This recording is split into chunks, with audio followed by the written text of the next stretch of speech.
Hello guys. Mga tatlong bilog, pwede na ako sa tatlong bilog. Andito na ako, kabababa ko lang po sa sa bus.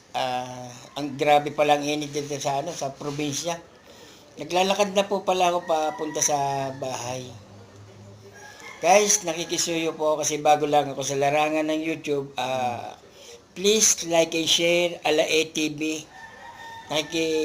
Nakikilambing po ako sa inyo. Sana pagbigyan niyo naman po ako. Pasensya na po ako kayo kasi bago lang po ako. Thank you sa inyo lahat.